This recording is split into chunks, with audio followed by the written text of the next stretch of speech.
continuamos en Ciencia IP y a hablar de un tema del cual ya nos iniciamos en el programa pasado, que tiene que ver con la afasia, ¿no? Este trastorno que conocimos o que se hizo por lo menos más popular a través del caso de Bruce Willis. Y recibimos muchas consultas acerca de este tema, por eso queremos desarrollarlo un poco más y conocer de qué se trata la afasia. Por eso está con nosotros el doctor Alejandro Anderson, que es neurólogo y que, bueno, nos va a sacar todas las dudas. ¿Qué tal, Alejandro? Gracias por estar en Ciencia IP. Gracias por invitarme, Gaby. Bueno, ¿qué es la afasia? La afasia es un trastorno del lenguaje de origen neurológico y ocurre porque se te dañan las áreas instrumentales del cerebro, las que tienen que ver con el armado del lenguaje y las que tienen que ver con la comprensión del lenguaje. Esto puede ocurrir de forma gradual y progresiva a lo largo de los meses o los años, o puede ser algo súbito, que te aparece de un día para otro, todo depende de la causa. Pero Sí. las áreas instrumentales vos las tenés del lado izquierdo del cerebro en general. ¿Viste el hemisferio cerebral? El hemisferio cerebral izquierdo, en la parte anterior, en el lóbulo frontal, tiene la salida, el área motora, expresiva del lenguaje. Y más atrás, en el lóbulo temporal, está el área comprensiva, el área de entrada del lenguaje. Por supuesto que si se dañan las dos, tenés una afasia mixta o global. Si se daña la de adelante, tenés una afasia de salida expresiva o motora o de Broca, como se le dice. Sí. Y atrás es la afasia de comprensión o de Wernicke. Es decir, que hay personas que pueden tener una afasia, comunicarse bien, pero tener dificultad para comprender. Claro, hay personas que articulan bien las palabras, te las emiten perfectamente, pero hacen una ensalada de palabras, porque no manejan el lenguaje. Y hay otras que tienen muy poquitas palabras conservadas, pero cada palabra está cargada de un montón de significado. Pero lo importante es entender que el lenguaje te sirve ¿para qué? Para poner los nombres a las cosas, para nominar, para entender, para repetir. Uno tiene una fluencia, tiene un lenguaje espontáneo, todo eso lo perdés. Y para pensar también. Claro, porque no es solamente que te quedaste sordo o te quedaste mudo, es mucho peor. Es el lenguaje que tenés adentro de tu cabeza, porque vos usás las palabras para pensar y enganchar los conceptos. Si vos no tenés las palabras, vas a tener una confusión. No es solamente que estás sentado en un país donde no conoces el idioma porque estás, no sé, imagínate en Myanmar, Sí. que no entendés el idioma ni el alfabeto, pero vos podés pensar. No, acá no podés ni siquiera pensar. Qué desesperante. Y Alejandro, hablabas de las causas hace un rato. ¿Cuáles pueden ser las causas que lleven a una afasia? Siempre va a ser la destrucción de las áreas o el daño de las áreas instrumentales del lenguaje. Lo típico es el ACV, se te tapó una arteria, se rompió, o un tumor primario o una metástasis que justo cayó en ese lugar. Puede ser una infección localizada, un accidente, un traumatismo de cráneo, pero también puede ser una enfermedad degenerativa. Hay un tipo de demencias que se llaman de comienzo cortical focal asimétrico. Son distintas del Alzheimer, que tienen una forma que se confunde un poco con el Alzheimer al principio, pero tienen otras dos variedades que comprometen, en un caso, la salida del lenguaje y en otro caso, la entrada. Y yo estimo que algunas de estas formas, de estas demencias corticales asimétricas, semánticas o expresivas, pueden ser el caso que tiene que ver con lo de Bruce Willis, por lo que contó la familia, porque dijo que se asociaba a algo cognitivo. Sí. ¿Y cómo se va detectando? ¿Cuáles son los síntomas de alarma ante el cual uno puede pensar, bueno, se trata de un caso de afasia, hay que tratarlo? ¿Comienza así a dar algún tipo de evidencia? ¿La persona empieza a sentir dificultad para comunicarse? En algunos casos es brusco, sí, sabemos.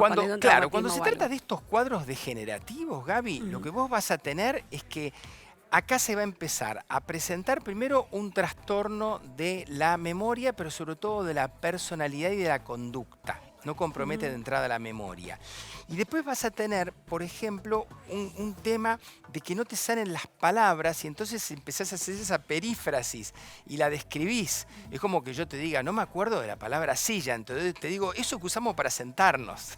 Claro. Empiezan con muchas perífrasis a describir el objeto por el cual no les sale la palabra y finalmente se les empieza a complicar el discurso. Lo notan ellos, pero lo nota mucho la familia, porque la familia persona no solamente nota lo del lenguaje, sino que nota el cambio de la conducta. Vos allí haces un estudio por imágenes estándar, te va a dar la atrofia de estas zonas y después tenés otros estudios que te pueden identificar con mucha más precisión estos cuadros que básicamente son de origen genético, donde está mal armada una proteína que forma el esqueleto de las neuronas, la proteína tau.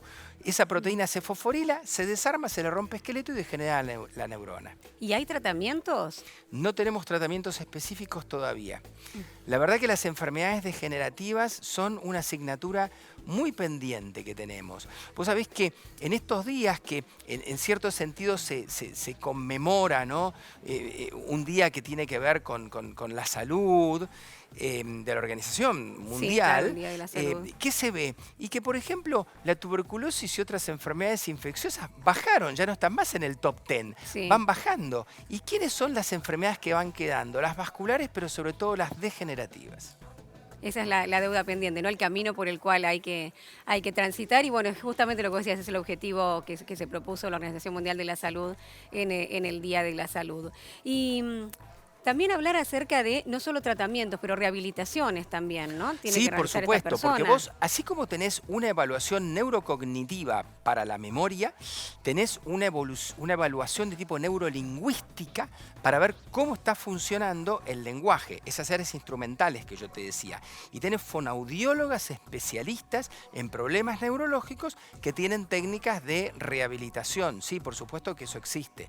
Y después hay medicación que, si bien no es específica, puede identificar la evolución, la rapidez de la evolución de estas enfermedades degenerativas. Llama mucho la atención el caso de Bruce Willis, ¿no? Porque, bueno, más de 100 películas y series rodó a lo largo de su vida. Tenía 11 proyectos para este año, ya varios encarados, había realizado en cuatro de ellos y de repente esta noticia de tener que dejar todo. Llama la atención justamente eso, ¿no? En lo brusco, lo rápido de la evolución de la enfermedad en el caso de él. Sí, yo desconozco el tema exactamente personal, cuál es justo la patología que tiene, pero evidentemente que fue una noticia importantísima en su momento y claro que llamó la atención de todo el mundo. Aparte uno tiene una imagen de él como de alguien todopoderoso. Duro de matar, claro, sí, exactamente. Nadie está exento, Gaby. No, nadie está exento de lo que hablábamos un poquito antes de salir al aire, ¿no? En cámara, que muchas veces estas situaciones nos impactan y dicen, ¿cómo? Pero si estaba bárbaro, lo veía muy bien y de repente uno se entera de una enfermedad neurodegenerativa. Por último, Alejandro, en repasar señales de alarma, ¿no? ¿Ante qué situaciones podemos pensar que se trata de una fascia y hay que consultar? Cuando vos Porque uno puede comenzás- tener algún descuido y decir, bueno, no me sale alguna palabra, pero bueno, puede ser también a veces fruto del Todo estrés, del depende cansancio. la actividad que vos tenés, porque si vos tenés una actividad donde el discurso es muy importante, alguien que da charlas, que está expuesto en los medios, en fin, cuando es una persona que utiliza mucho su discurso va a ser más fácil darte cuenta. Claro, Cuando en le el caso de empiezan Bruce Willis, por ejemplo, le ¿no? Un empiezan- actor que es fundamental la expresión Obviamente, y la comprensión. le empiezan a faltar palabras o le cuesta memorizar los guiones. Entonces allí rápidamente vas a tener indicadores, quizás no de él, pero sí de la gente que lo ve. Cuando vos encontrás fallas cognitivas o encontrás fallas del lenguaje que te llaman la atención, sean fallas porque no lo expresás adecuadamente o sean fallas porque no lo comprendés adecuadamente. Y a veces estas fallas no son solamente orales, sino que pueden ser escribiendo. Entonces vos tenés que hacerte un estudio neurológico. Tu médico de confianza, la persona que te centraliza la salud, tiene que derivar al especialista, que en este caso tiene que ser un médico neurólogo. Perfecto. Muchísimas gracias, Alejandro, por estar con nosotros. Gracias a vos.